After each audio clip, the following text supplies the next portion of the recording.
You're given a time frame, but it's so vague, and every individual is different.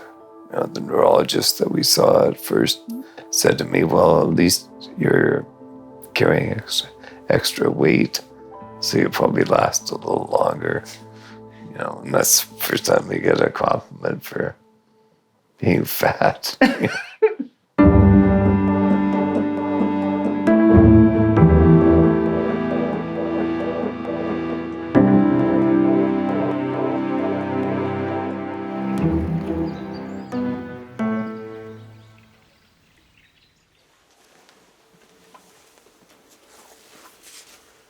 This thing's gonna act up today.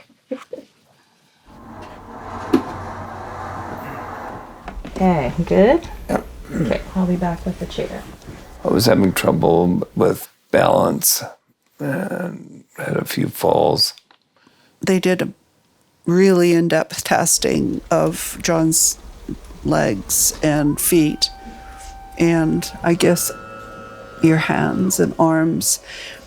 And so that was the way that they did their diagnosis, and they confirmed it was ALS. Do you want it just tucked? Yeah, I think it's okay. Feels all right? What? Look at you. Let me escape.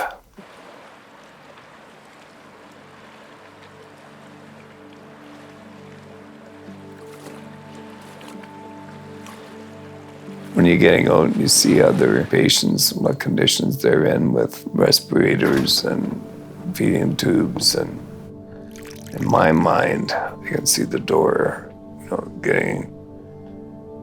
it's narrowing down. With the reality of dying and that it was going to happen in a specific time frame, you have to deal with what's right in front of you. We both knew about MAID. We both knew that John would want to use MAID.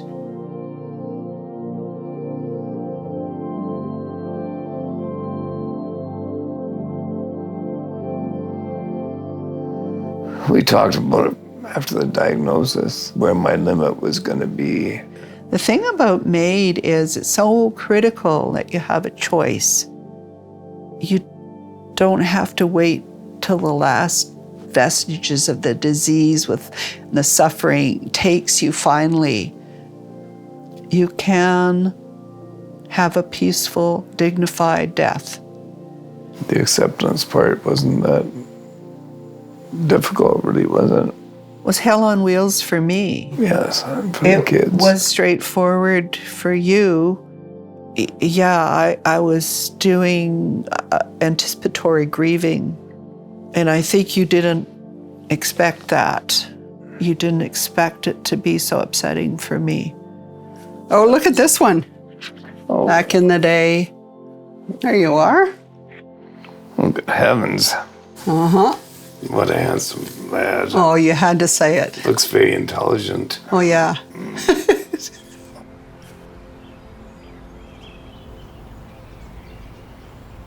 Is it too late for me to ask for coffee? No. Do you want some coffee? Caregiving, it's not easy to do. And it's one thing to do it for a couple of days or to do it as a job, which is what I did. And it's another thing to do it 24/7. There's going to be some point where it's not enough. I don't know what that's going to be like. And so I think it's important when you're in such a meshed relationship brought on by external factors to be clear about your role. Okay. We've been friends and partners for so long, done so much together. I'm gonna miss her a lot. It's not gonna be easy for her. I don't know how I'm gonna be.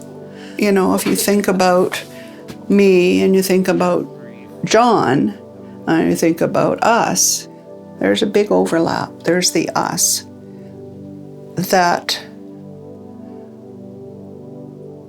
really is where most of me lives. Okay.